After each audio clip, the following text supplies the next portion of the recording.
Hey everyone, welcome back. Hope you're having a fantastic day so far. So today, as of today, we are just 17 days away until we possibly default on our debts if we're unable to raise the debt ceiling.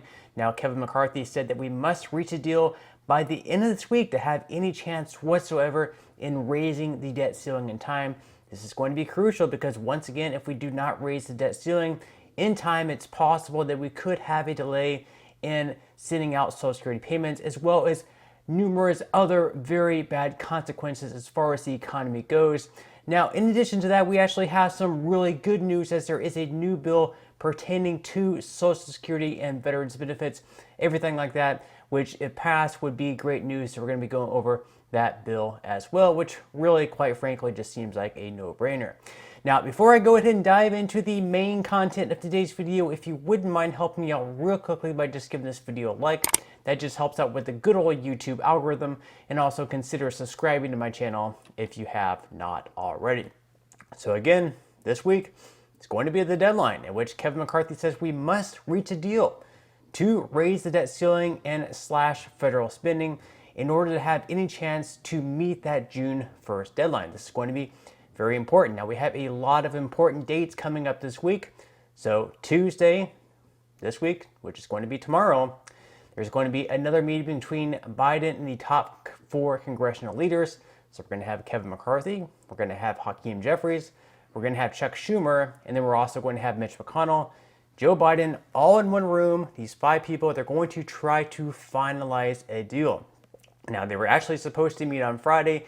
That meeting was canceled last week, and instead they actually had their aides, their staffers meet up. And then on Saturday, apparently they met for 3 more hours. So they are getting a little bit closer. Today, they are once again going to be meeting those aides, those staffers, and they're going to try to get closer before their Tuesday meeting. Now, on Wednesday, Biden right now is actually supposed to be leaving overseas, going over to Japan for the G7 summit. So pretty much that meeting on Tuesday is going to be extremely important, because if they get closer to reaching a deal, or maybe they reach an agreement, him going over to Japan is really not going to be that big of a deal. However, if they're not able to reach an agreement and they're still far apart, and Americans see Joe Biden heading over to Asia as we're about to default on our debts, that is not going to really sit well in the minds of Americans. Like, why is he going over to Japan for the G7 summit, when obviously things at home are a lot more important? So that meeting on Tuesday is going to be critical for Joe Biden in order to go over to Japan.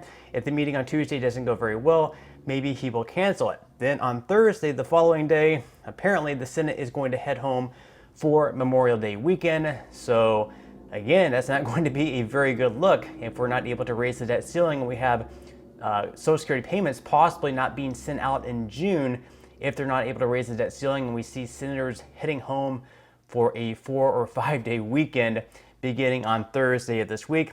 So we have a lot of important dates coming up. We're going to be recapping that in today's video. So according to CNN, Biden expected to meet with Hill leaders Tuesday following productive debt limit meetings among staff. So President Joe Biden is expected to meet Tuesday with congressional leaders on the debt ceiling limit following productive staff-level negotiations over the weekend, 2 sources familiar with the talks told CNN on Sunday, as the U.S. barrels towards a deadline that could come as soon as June 1st. Negotiators have been able to pinpoint some areas on which congressional staff and the White House can find common ground, including revising the permitting process, rescinding unspent COVID-19 relief funds, and potentially cutting spending, these sources said. Biden and the top 4 congressional leaders, House Speaker Kevin McCarthy, House Minority Leader Hakeem Jeffries, Senate Majority Leader Chuck Schumer, and Senate Minority Leader Mitch McConnell, held talks on the debt limit last week in the Oval Office. Tuesday's meeting, which has not yet been officially confirmed, according to the sources, comes after a planned Friday meeting was postponed as the staff-level talks continued. Deputy Treasury Secretary Wally Adeyemo told CNN's Dana Bash on State of the Union on Sunday that the talks between the 2 sides have been constructive. Biden, Adeyemo said, looks forward to getting together with the leaders to talk about how we can continue to make progress. Biden himself indicated on Sunday that he expected principal-level debt ceiling discussions to take place on Tuesday. He said, quote, "We're working on it right now," he said in brief remarks to reporters as he completed a bike ride on the beach in Delaware. So Again, we're going to have that deadline by the end of this week. They must raise the debt ceiling. And if we are not able to raise the debt ceiling and we get closer to that June 1st deadline, apparently Biden right now is considering using the 14th Amendment to raise the debt ceiling by himself and himself alone. So not really sure how that's going to go over. He wasn't afraid to erase student debt by himself. Maybe he won't be afraid to use the 14th Amendment either. Whether or not that's going to be legal, that'll be up to the courts. Hopefully we don't get that far. So according to The Hill, though, Treasury official dismisses using 14th Amendment to avoid default. So the Deputy Treasury Secretary in Wale Adeyemo on Sunday dismissed the idea of President Biden using the 14th Amendment to avert a default on the national debt. He was asked, can you just say yes or no whether or not the president has the authority to raise the debt limit on his own without Congress? He responded by saying what the president said was that he did not think the 14th Amendment would solve our problems right now. The only thing that can solve our problems now is for Congress to lift the debt limit, which they've done, by the way, 78 times, and in the last administration, they did it 3 times without negotiation, and that's what the president wants them to do now. So the article goes on to say that a clause in the 14th Amendment has been floated as a possible last-ditch fix as the U.S. faces the threat of default. As some legal scholars argue, the clause gives the president power to take action on the debt ceiling, even if Congress doesn't. Democrats have been pushing Biden to make the move. So Democrats want Biden to go ahead and use the 14th Amendment to raise the debt ceiling if congressional lawmakers are unable to do so. If he decides not to use the 14th Amendment and Congress can't act to raise the debt ceiling, well, come June 1st, maybe June 8th, we are going to default. And there's a lot of ways in which this can impact us. It's going to have a lot of bad consequences as far as the economy goes. So according to CNN, these are actually 5 ways a debt default could affect you. So the first thing are financial markets. And they say Americans' investments would take a direct hit. Case in point, markets had what was then their worst week since the financial crisis during the 2011 debt ceiling standoff after the Standard & Poor's downgrade. Even if the debt ceiling impasse is resolved soon after a default, stocks could shed as much as a third of their value. That would wipe out around $12 trillion in household wealth, according to Moody's Analytics. So if you have a 401k, if you have an IRA, if you have any type of retirement account, stocks, anything like that, you could definitely see a hit as far as that goes. Secondly would be the borrowing costs. So since interest rates on loans, credit cards, and mortgages are often based on treasury yields, the cost of borrowing money and paying off debt would rise. That's on top of the increased cost Americans are already facing from the Federal Reserve rate hikes. So if you currently have a credit card, for instance, and you're currently paying interest every single month, you can expect your APY, your interest rate, to rise, where you'd have to pay even more interest on whatever you're trying to pay off on your car. So that would obviously have very negative consequences as well. Thirdly, of course, the economy would take quite a hit. So they say how much damage would be done would depend on how long the crisis continues.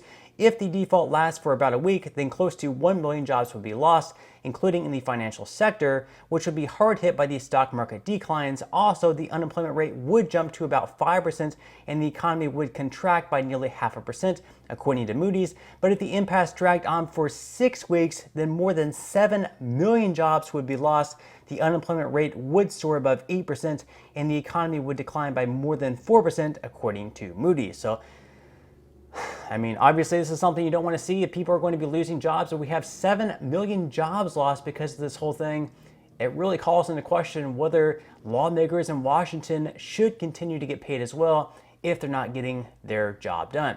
Now, fourth thing, Social Security payments could be in danger as well. So almost 2/3 of beneficiaries rely on Social Security for half of their income, and for 40% of recipients, the payments constitute at least 90% of their income. This is a huge number, according to the National Committee to Preserve Social Security and Medicare. These payments could be delayed in a debt default scenario, though it's possible Treasury could continue making on-time payments because of the entitlement program's trust fund. So let's hope they continue to make on-time payments.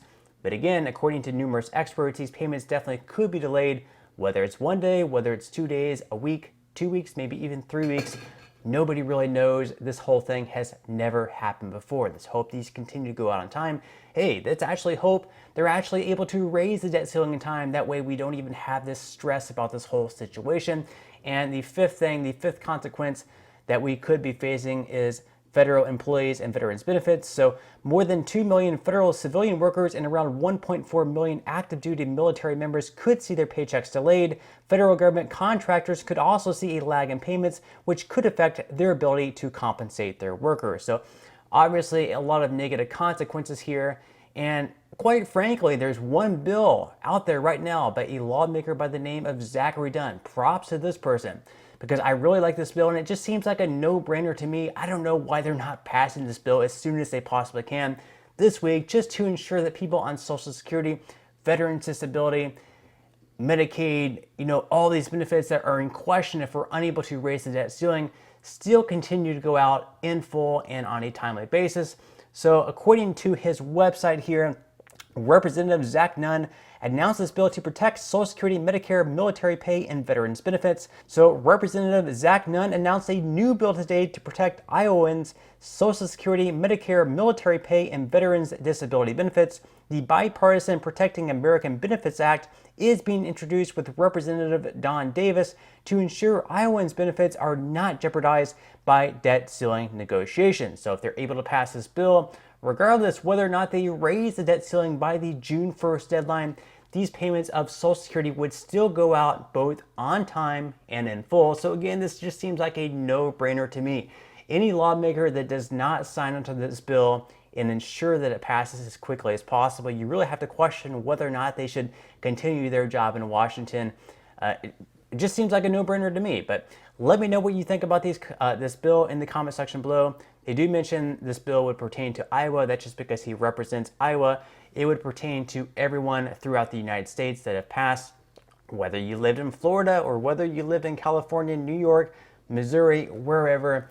If this bill passed, you would continue to receive your Social Security benefits in full and on time. So again, this just seems like a no-brainer, but definitely would love to read your thoughts in the comment section below. But that's all the news that we have for today's video. I certainly hope that you enjoyed. If you did, again, I would greatly appreciate if you could give this video a like. Consider subscribing to my channel if you have not already, and I will see you in the next video.